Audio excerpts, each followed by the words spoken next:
ബിസിനസ്സിൽ എല്ലാവരും സ്ട്രഗിൾ നേരിട്ടുണ്ടാകും. ഏതൊരു ബിസിനസ്സുകാരുടെ ലൈഫ് നോക്കിയാലും അവൻ്റെ ലൈഫിൽ ഒരു സ്ട്രഗ്ലിംഗ് പീരീഡ് ഉണ്ടാകും. ഒട്ടുമിക്ക ബിസിനസ്സുകാരുടെ ലൈഫിലും 1-2 പ്രാവശ്യം അവർ വലിയ തകർച്ചയിലേക്ക് പോയിട്ടുണ്ടാകും. ഇങ്ങനത്തെ തകർച്ച സംഭവിക്കാത്തതായി ആരും തന്നെ ഒരു ബിസിനസ്സിലും ഉണ്ടാകില്ല. ഇല്ലെങ്കിൽ തകർച്ച സംഭവിച്ചിട്ടില്ലെങ്കിൽ അവൻ ബിസിനസ്സുകാരനല്ല എന്ന് പറയും.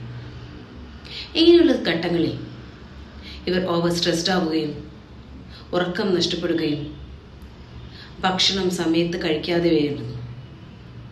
പല രാത്രികളിലും എല്ലാവരും സുഖമായി കിടന്നുറങ്ങുമ്പോൾ ഇവർ പുലർച്ചെ 2 മണിക്കും 3 മണിക്കും ഉറക്കം നഷ്ടപ്പെട്ടുകൊണ്ട് ചിന്തിച്ചുകൊണ്ടേയിരിക്കും. ഇവരോട് എനിക്കൊന്ന് മാത്രമേ പറയാനുള്ളൂ. ഇത്രയും കാലം നിങ്ങൾ നിങ്ങളുടെ ബിസിനസ് എൻജോയ് ചെയ്തില്ലേ? ഒന്ന് ചിന്തിക്കുക. ഇതെൻ്റെ ടൈമല്ല, പകരം എൻ്റെ കോമ്പറ്റേറ്ററിൻ്റെ സമയമാണ് എന്ന് മനസ്സിനെ പറഞ്ഞ് പാകപ്പെടുത്താൻ ശ്രമിക്കുക. നല്ല രീതിയിൽ കൊണ്ടുപോയിട്ട് പെട്ടെന്ന് നമ്മൾക്കൊരു പ്രതിസന്ധി വരുമ്പോൾ തകർന്നു പോകാതെ കോൺഫിഡൻസോടുകൂടി മുന്നോട്ട് പോകാൻ ശ്രമിക്കുക. എന്നെക്കൊണ്ട് ഇത് സാധിക്കും എന്ന് മനസ്സിനെ പാകപ്പെടുത്തുക.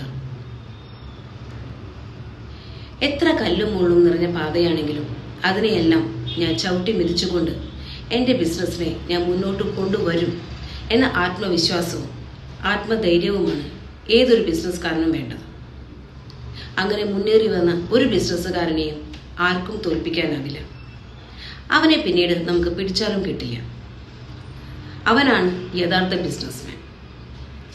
B A successful businessman. ഓരോ സ്ട്രഗിളും എൻ്റെ ജീവിതത്തിൻ്റെ, എൻ്റെ ബിസിനസ്സിൻ്റെ ഒരു ഭാഗമായി കണ്ടുകൊണ്ട് മുന്നോട്ട് പോകാം.